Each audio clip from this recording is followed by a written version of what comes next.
Parang fairy tale ang kanyang kwento. Dating kasambahay, bago naging reyna. Binibini 11, Janicel Lubina.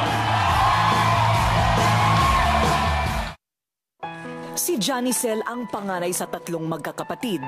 Maagang namulat sa hirap ng buhay.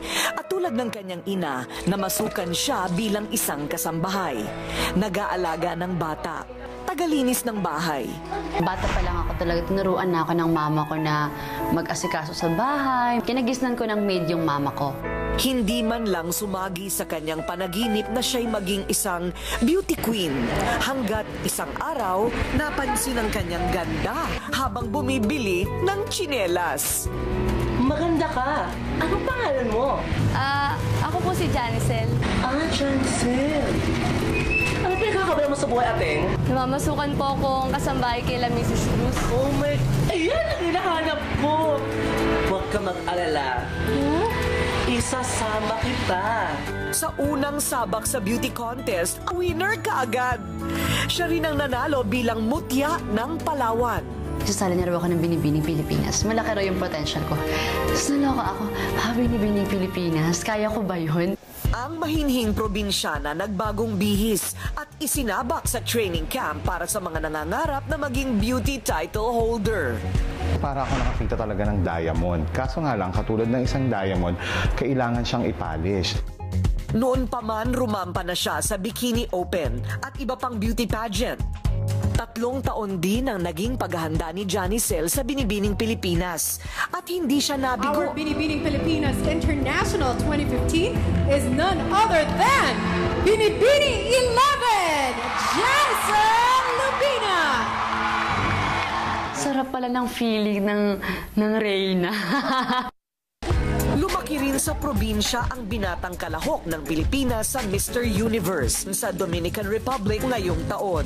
Si Mike Gerard Mendoza, dating magsasaka.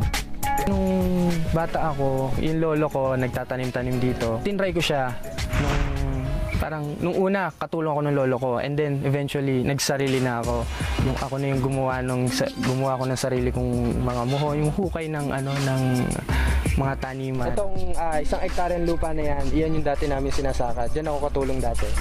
Simpleng buhay lang ang kinalakihan. Malayo sa pagiging celebrity model at pangarap na maging Mr. Universe Philippines. Napakamahiyain.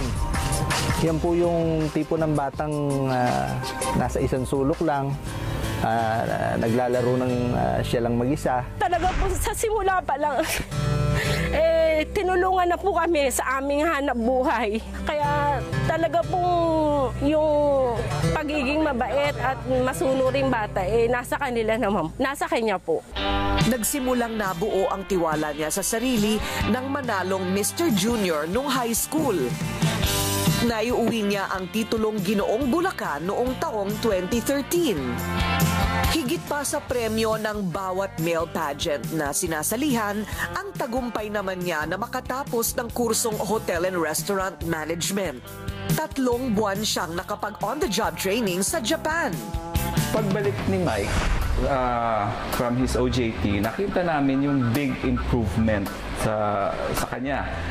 And since this year, walang pageant ang Mr. Philippines, we decided to appoint Mike as Mr. Philippines of 2015. Kabilang si Mike sa mga binata sa buong mundo na maglalaban sa Mr. Universe. 3 buwan bago ang kompetisyon, handang-handa na raw siya. Pagtatrabahuhan ko to para hopefully mauwi ko yung title sana.